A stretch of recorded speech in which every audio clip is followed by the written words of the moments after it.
Shalom Ouvracha, bonjour à tous, bonjour à toutes. Dvar Torah de cette semaine, on va aborder une question qui personnellement m'a trotté pendant de très longues années, à laquelle je n'ai jamais obtenu de réponse satisfaisante, et qui est une question qui est à la fois d'actualité sur la paracha de cette semaine, paracha de Vaishlach, mais également sur la paracha de la semaine dernière, paracha de Vayetse.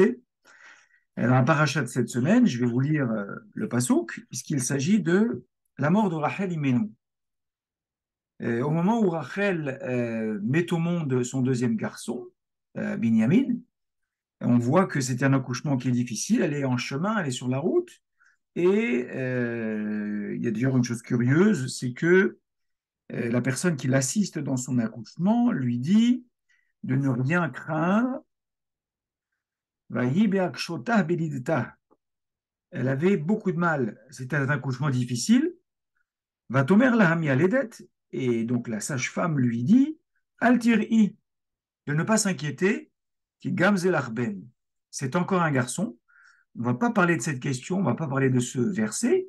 C'est un verset qui interroge. Est-ce que ça voudrait dire que chaque fois qu'une femme accouche un garçon, c'est un accouchement difficile? Est-ce que c'est parce que c'est un deuxième garçon, qui gamzel arben? C'est pour cette raison que c'est difficile pour Rachel. Mais ce n'est pas la question de cette semaine. Vatikra Shmo ben Oni. Donc elle l'a nommé le fils de ma douleur. Avil Karalo Binyamin, et son père lui a donc donné ce nom, Binyamin. Et tout de suite après, Vatamot Rachel, Vatikaver Bederech Efrata, Hibet Lachem. Donc, Rachel Imenu rend son âme, et Yaakov l'enterre, Baderech, sur le chemin d'Ephrat, qui est Bethléem. Cet endroit, tous ceux qui ont visité Israël le connaissent parfaitement, puisqu'il s'agit de Kever Rachel, qui se trouve sur la route de Bethléem. Pour ceux qui ont déjà été, j'imagine que nombreux sont celles et ceux qui se sont rendus sur le Kever Rachel pour adresser toute leur tfilote.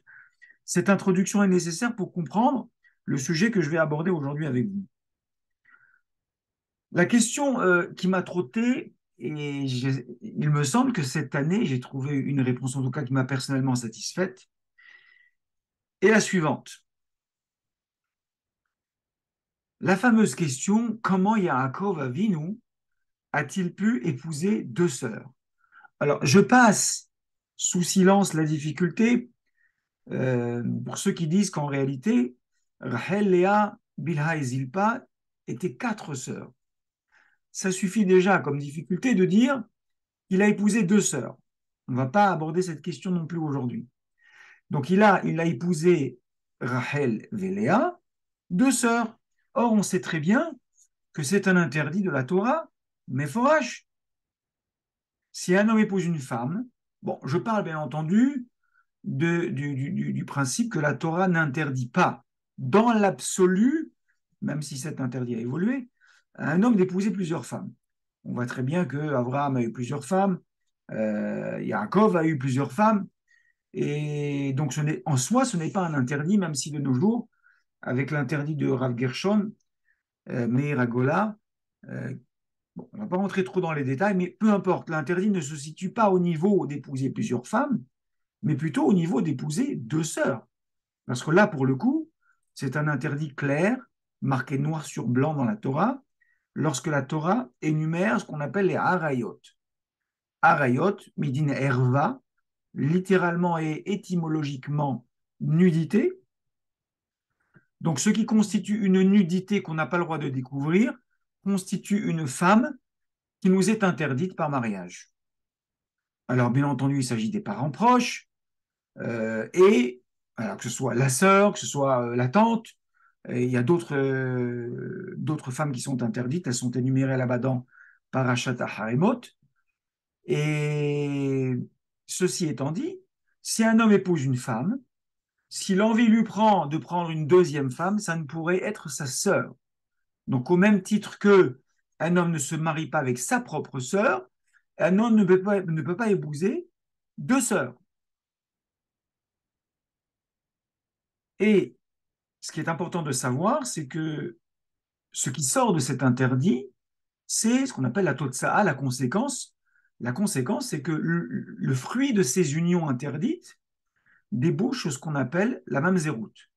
C'est-à-dire que les enfants, un homme qui aurait quand même transgressé ces interdits de la Torah et qui aurait eu des enfants, se retrouve avec des enfants, Hachem Ishmor, frappés du sceau, du statut de mamzer. C'est c'est une caractéristique, un statut très, très, très compliqué dans le judaïsme. Donc la question, elle est forte. Alors, toutes les questions que j'ai pu entendre les années précédentes, on les connaît, je vais les énumérer de nouveau. Oui, mais c'était en dehors d'Eretz Israël. Et en dehors d'Eretz Israël, pour Yaakov Avinu, ce n'était pas un véritable interdit. Ou encore, oui, mais c'était avant Matan Torah. Donc, tant que la Torah n'avait pas été donnée au peuple juif dans sa totalité, alors les Avot Akdoshim, Abraham et Tzachak Yaakov, qui faisaient pourtant la Torah dans sa totalité, alors on aurait pu dire, oui, mais comme ce n'était pas un interdit absolu, alors ils pouvaient s'en affranchir. C'est difficile à entendre dans la mesure où on sait par ailleurs, on a une Gemara Meforeshet qui dit qu'Abraham Avinu, même les mitzvot des Rabbanan, il les accomplissait. C'est-à-dire qu'il n'a rien laissé dans la Torah, que ce soit une mitzvah positive, écrite noir sur blanc, explicite dans la Torah, ou un commandement négatif, il les a accomplis, ou que ce soit parmi les 7 commandements rabbiniques, les 7 mitzvot qu'on appelle des Rabbanan, il les a aussi scrupuleusement respectés.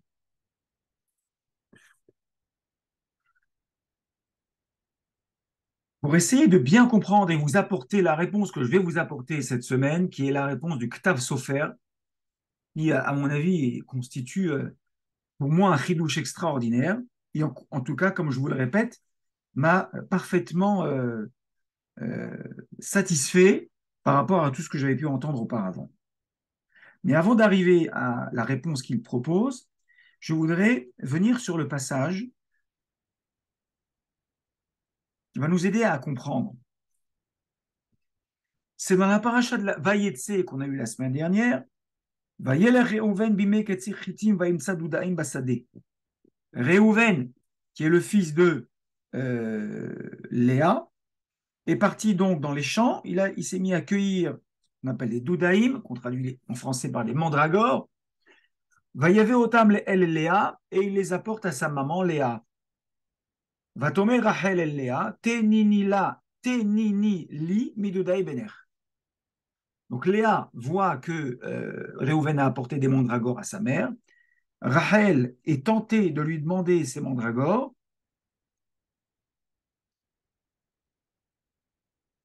Qui constituait une ségoula pour avoir des enfants. Et comme Léa avait déjà eu des enfants et Rachel était en grande demande d'enfants, puisqu'elle était toujours stérile, elle n'avait pas encore eu d'enfants.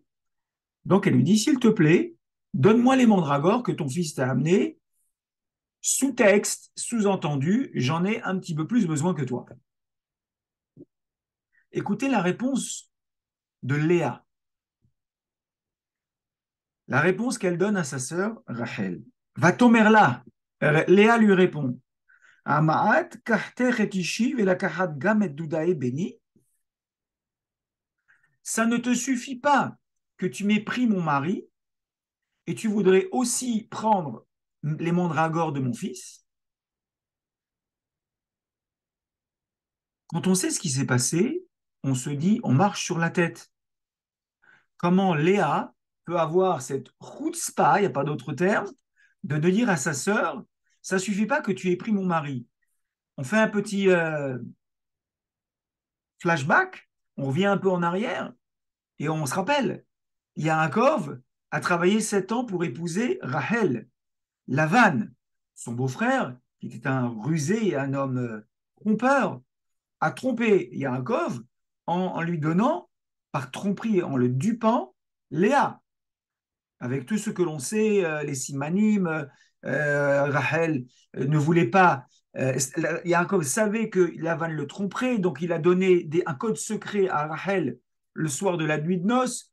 Rachel, sachant que Léa allait venir, elle ne voulait pas qu'elle sache que Yaakov découvre que c'est Léa et pas Rachel. Donc Rachel lui a donné le code secret pour ne pas qu'elle soit humiliée. Mais comment Léa peut avoir l'audace de dire à sa sœur, est-ce que ça ne te suffit pas que tu m'aies pris mon mari?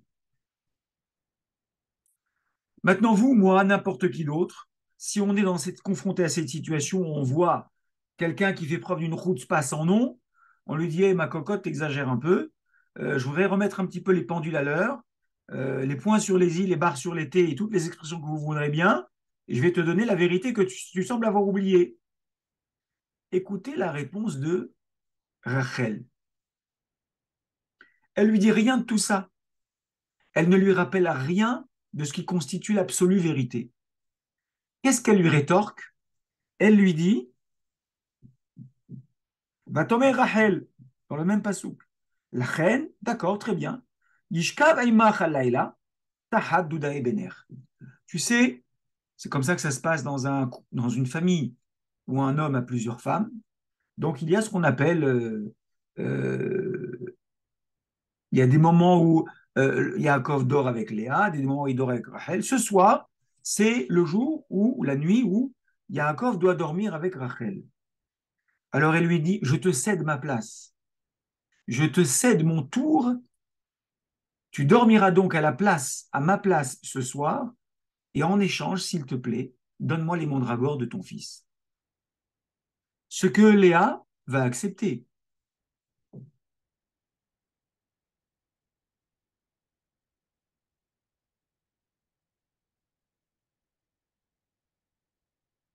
Je cherchais un commentaire que... Voilà. Dans ce troc, Rachel, c'est une petite parenthèse qui n'a rien à voir avec le cours, mais comme c'est un commentaire intéressant, dans ce troc que Rachel propose à sa sœur Léa, à savoir d'échanger la nuit qu'elle doit passer avec son mari Yaakov et de le céder à Léa, et en échange que Léa lui cède les mandragores de son fils, Rachi nous dit, ou le fiche zilzela bemishkav tzadik lo zachta leikaver imo. Elle a été punie, Rachel, parce que elle a méprisé d'une certaine manière, bien entendu, même si sa kavana n'était pas du mépris, elle était tellement en demande d'enfant qu'elle a juste cédé la nuit qu'elle devait passer avec son mari parce qu'elle voulait tellement essayer cette ségoula des mandragores. Et donc, comme elle a d'une certaine manière méprisé, elle aurait peut-être dû trouver un autre moyen. Et elle a donc cédé sa place auprès de son mari pour cette soirée-là. Lozartali kaverimo, c'est le Midrash Rabbah qui nous rapporte cette explication. Rashi au nom du Midrash Rabbah, elle n'a pas mérité d'être enterrée auprès de lui, puisque comme vous le savez, je vous l'ai lu au début du cours, Rachel sera enterrée en chemin sur la route de Bethléem, alors que Yaakov sera enterré à Hebron, dans la Meharat Marpella, en compagnie de Léa.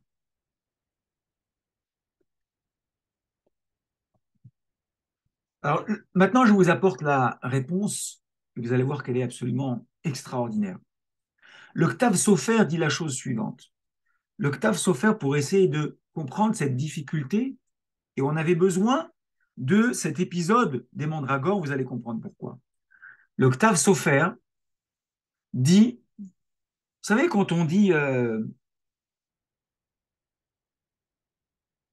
que les Avot, Avraham, Yitzhak, Yaakov, gardaient toute la Torah, bien que Matan Torah n'aura lieu que bien plus tard, après la sortie d'Égypte, il y a quand même une énorme différence entre la manière dont les Avot ont respecté la Torah et la manière dont nous, depuis la sortie d'Égypte, nous sommes astreints à un respect absolu des mitzvot, des commandements de la Torah. La différence est la suivante.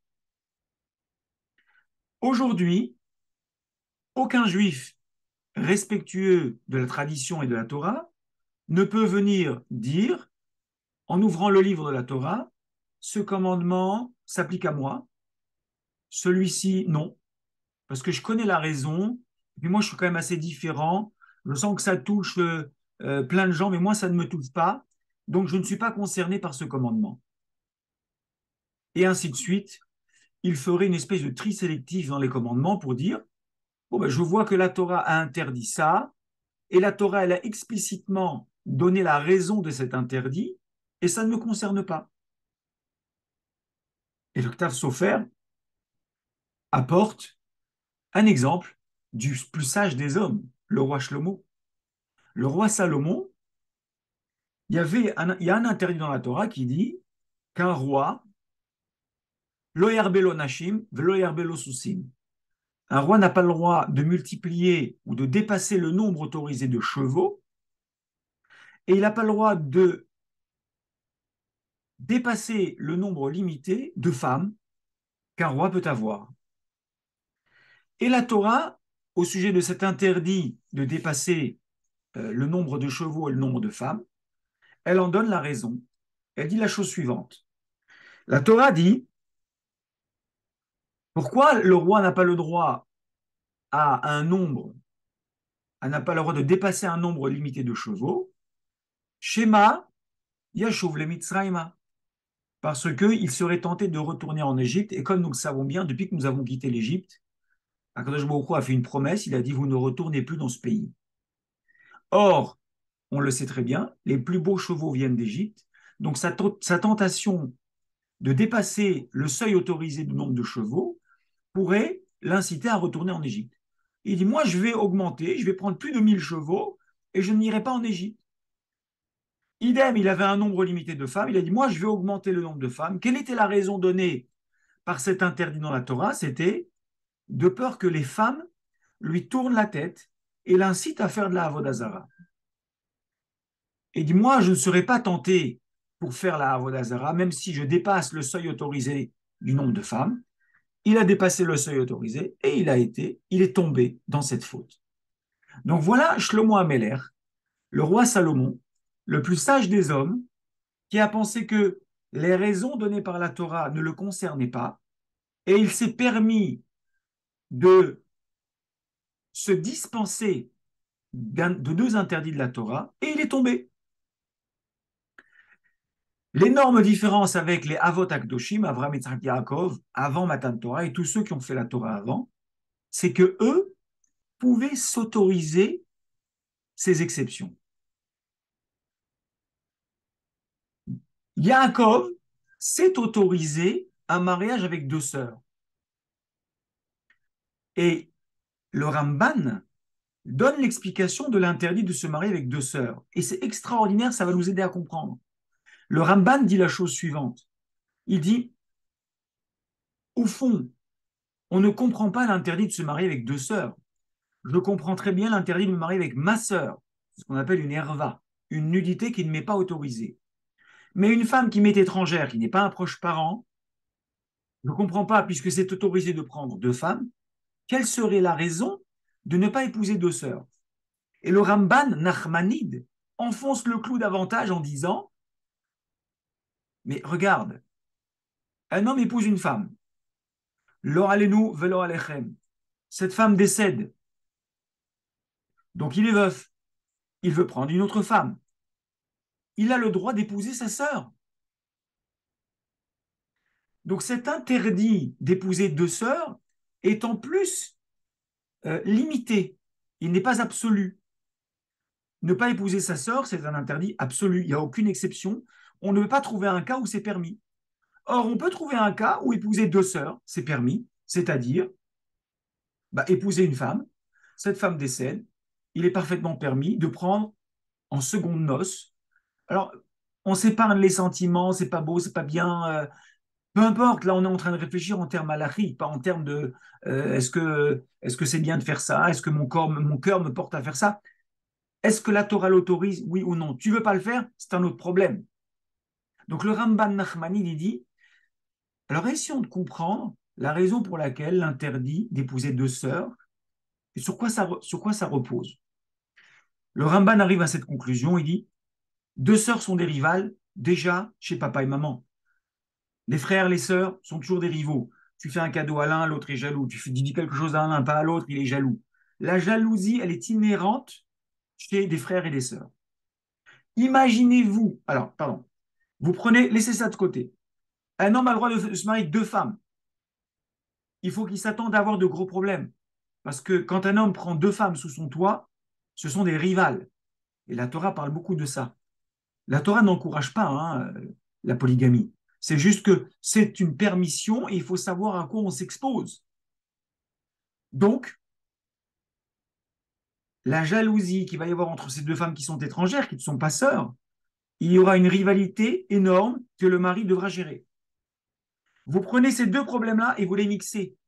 Ce ne sont pas deux rivales, ce sont deux sœurs qui sont rivales chez papa-maman. Vous les mettez rivales avec le même mari. Le Ramban dit, c'est ingérable. La jalousie qu'il y a chez ces deux femmes-là qui partagent le même mari, elle est ingérable. Yaakov, il a fait ce shikoul, il a fait ce cheshbon. Et n'entrez pas dans des considérations 21e sièclistes, parce qu'on ne peut pas comprendre. Yaakov, c'est Avot Akdoshim. Il reçoit par névoie qu'il doit épouser ses femmes. Il doit mettre au monde les Shifteka, les 12 tribus qui sont le foyer familial fondateur du peuple juif. On n'est pas en train de parler d'un homme qui est attiré par des femmes, chas v'shalom. C'est pas de ça qu'on parle. Sauf qu'il faut qu'il prenne des précautions, il essaie de comprendre. Et il dit, puisque la raison de l'interdit d'épouser deux sœurs, c'est la jalousie, et moi je connais Rachel, parce que lui, il veut se marier avec Rachel. Lavan le trompe, il se marie avec Léa. Maintenant, il dit, comment je fais pour me marier avec Rachel? C'est interdit d'épouser deux sœurs. La raison, c'est la jalousie. Je connais Rachel. Rachel ne sera jamais jalouse de sa sœur. Elle n'en est pas capable. C'est une tzadéket gmoura. Comment le sait-il? Avec le marassé de la première nuit, où Rachel va totalement s'effacer, va totalement faire don de sa personne pour laisser passer sa sœur Léa. Elle va même lui transmettre le code secret pour qu'elle ne soit pas humiliée par Yaakov. Yaakov se dit, si une femme est capable de faire une chose pareille, alors je peux épouser deux sœurs. Et puisqu'on est avant Matan Torah, donc c'est permis. Et la résultante, la Totsaha, la conséquence, elle est énorme. Parce que s'il a le moindre doute, les enfants de Rachel seront ce qu'on appelle des mamzerim. Yaakov n'a pas envie de mettre au monde des mamzerim. Très bien, les années passent. Léa a un enfant, Léa en a deux, Léa en a trois, Léa en a quatre. Rachel donne sa servante à Yaakov. Elle a un enfant de sa servante, deux enfants. Léa donne sa servante à Yaakov. Léa a un enfant, deux enfants de sa servante. Et Rachel n'a toujours pas d'enfant. Et on est à ce moment-là, à l'épisode des mandragores. Et là, Yaakov s'interroge avec toutes ces années. Il dit, et il a une espèce d'angoisse terrible. Il dit, peut-être me suis-je trompé. Peut-être me suis-je trompé. Dans mon chikoul, dans mon raisonnement, j'ai commis une erreur. C'est vrai qu'elle n'était pas jalouse lors de la première nuit de mariage, mais après toutes ces années, et on comprendrait que Rachel soit jalouse. Sa sœur a déjà eu 4 garçons et elle toujours pas d'enfants. Donc il dit, peut-être que je me suis trompé. Et là, il va réaliser que Rachel est une tzadékette extraordinaire, une tzadékette hors norme, et qu'il ne s'est pas trompé. Pourquoi? Dans l'épisode des mandragores, au moment où Léa lui dit, mais dis-moi, t'exagères pas un petit peu? Déjà que tu m'as pris mon mari, tu voudras aussi les mandragores de mon fils? Et Rachel ne répond rien. Rachel ne lui rappelle même pas la vérité. Mieux que ça, Rachel va lui proposer, il n'y a pas de problème, je te cède ma place, donne-moi s'il te plaît les mandragores de ton fils en échange. Là, Yaakov est confirmé dans sa conviction. Il comprend que Rachel est une tzadékette extraordinaire et qu'il ne s'est pas trompé. Et quelques psukim plus tard, qu'est-ce qu'on va voir? On va assister à la naissance de Yosef. On voit que Rachel va tout de suite être récompensée de sa patience, de son don de soi, de sa non-jalousie. Alors, quand j'ai fait ce Dvar Torah pour la première fois, j'ai relu la paracha et je me suis dit, tout est tombé à l'eau. Mais c'est pas possible. C'est le Ktav Sofer qui donne cette explication. Parce qu'on voit clairement, à un moment dans la paracha, Vatekane Rachel be'achota. On dit clairement dans la Torah que Rachel est devenue jalouse de sa sœur Léa. Or, ce Dvar Torah, il est construit essentiellement sur le fait que Rachel n'était pas jalouse. Et c'est la raison pour laquelle Yaakov a décidé d'épouser deux sœurs. Et j'ai eu moi-même une angoisse en disant, mais comment le Ktav Sofer, il a pu construire un Dvar Torah pareil, alors que la Torah atteste clairement qu'elle était jalouse de Léa? Et j'ai été tout de suite rassuré parce que j'ai trouvé dans l'océan que vous voyez derrière moi une bouée de sauvetage qui s'appelle Rachi. Et j'ai attrapé cette bouée de sauvetage et elle m'a sauvé. Parce que qu'est-ce qu'elle dit, la bouée de sauvetage? Que dit Rachi? Ça veut dire quoi que Rachel était jalouse de sa sœur? C'est une jalousie positive. Elle était jalouse du mérite de la tzitkout de Léa. Elle a dit, le problème c'est moi. Si Léa a déjà 4 enfants, c'est que c'est une tzadékette, elle est plus tzadékette que moi. Elle n'est pas jalouse de Léa, elle est jalouse des midot tovot de Léa qui ont pu engendrer qu'elle ait déjà 4 enfants et elle n'a pas son mérite. Donc vous voyez, c'est de la modestie, ce n'est pas de la jalousie. Baruch Hashem, extraordinaire. Maintenant, on a pu répondre avec cette réponse extraordinaire du Ktaf Sofer à toutes les questions qu'on avait. Comment Yaakov a pu épouser 2 sœurs? Comment Léa peut avoir l'audace de dire à sa sœur, ça ne te suffit pas d'avoir pris mon mari? Pourquoi Rachel ne répond même pas à cette phrase-là? Cependant, il nous reste une petite difficulté. Sachakol, qu'est-ce qui s'est passé? Rachel a eu 6 garçons et une fille. Les servantes, Bilha, deux garçons. Zilpa, 2 garçons. Rachel, Yosef et Binyamin, 2 garçons. Zoï Torah et Zoï Srera, c'est ça la Torah et c'est ça sa récompense. Rachel est au même niveau que les servantes. Finalement, elle n'a eu que 2 garçons.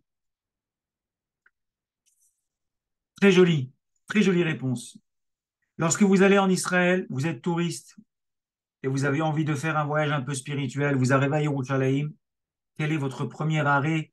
Quelle est votre première visite spirituelle? Je vous laisse 3 secondes pour réfléchir, mais je suis sûr que tout le monde a déjà le mot à la bouche. Le Kotel Amaharavi. Est-ce qu'il y a un autre endroit qu'on a envie de visiter quand on arrive à Yerushalayim? Très bien. Maintenant, vous êtes dans les environs d'Yerushalayim, vous êtes à Yerushalayim. Quel est le deuxième arrêt, la deuxième visite spirituelle que vous faites? Je vous laisse encore 3 secondes pour réfléchir. Non, vous n'allez pas me dire Ir David. Vous n'allez pas me dire la tombe de Shmuel Navi. Vous n'allez pas me dire la tombe de n'importe quel tzaddik qui est enterré aux alentours de Yerushalayim, même si c'est certain que vous faites ces visites-là. La deuxième étape, c'est Kever Rachel. Vous sortez d'Yerushalayim, vous prenez la route de Bethléem, vous allez à Kever Rachel. Pourquoi c'est comme ça? Pourquoi c'est comme ça? Une raison très simple. Akadosh Baruch Hu, il a ses cheshbonot. Rachel, elle doit avoir 2 garçons, elle ne doit pas en avoir plus. Léa, il doit en avoir 6. Les shvachot, Bilha et Zilpa, 2 chacune. On ne connaît pas les comptes d'Akadosh Baruch Hu. Une chose est sûre, Akadosh Baruch Hu ne laisse jamais un mérite sans récompense. Alors très bien, elle n'a eu que 2 garçons. On aurait eu l'impression, si on nous avait demandé notre avis, on aurait dit une sadéquette comme Rachel, elle doit avoir au moins 7, plus que Léa peut-être, ou au moins 6. En réalité, elle a eu des millions d'enfants. Parce que chaque juif est connecté directement à sa mère spirituelle qui s'appelle Rachel. D'ailleurs, on dit la plupart du temps Rachel Imenu, Rachel notre mère. Léa Imenu se dit, mais on l'entend moins. Rachel, c'est notre mère à tous. Rachel Mevaka Albanea. Rachel, elle est enterrée sur la route. Pourquoi? Parce qu'elle va pleurer lorsque les enfants vont sortir d'Yerushalayim pour aller en exil à Bavel. Elle pleure pour ses enfants. Tout le clan Israël se retrouve chez Rachel comme étant sa mère. Rachel est la mère spirituelle de tous les juifs. On l'appelle d'ailleurs Mama Rachel. Ashkenazim, ils ont cette phrase très forte. Mama Rachel. Rachel Imenu. Donc en réalité, on voit que son mérite et sa récompense est de faire que Rachel, tous les enfants juifs, se trouvent connectés comme étant leur mère spirituelle. Voilà, Baruch Hashem, j'espère que vous aurez le temps de digérer ce Dvar Torah. Rappelez-vous, c'est au nom du Ktav Sofer. Et j'aimerais vous dire une chose que je ne dis jamais dans ces vidéos. Ça n'a rien de commercial, absolument rien du tout. Je fais ça pour le plaisir de partager la Torah. Si vous avez aimé, envoyez ça à tous ceux que vous pensez qu'ils aiment étudier un cours de Torah et qui pensent être touchés un tant soit peu par un Dvar Torah. Mon seul intérêt, c'est que quelqu'un, quelque part, que ce soit à Los Angeles avec mon ami Pinchas, tous les amis que j'ai en France, au Hachem, que ce soit en Israël, les gens qui parlent français et qui aiment écouter les livrets Torah, ce Dvar Torah peut résonner quelque part dans leurs oreilles et ils trouveront une hana'a, un plaisir à écouter. Et miyodéa, quelquefois, une parole de l'un, une parole de l'autre, elle peut avoir des conséquences extraordinaires, des conséquences spirituelles. Je vous souhaite à tous un Shabbat Shalom.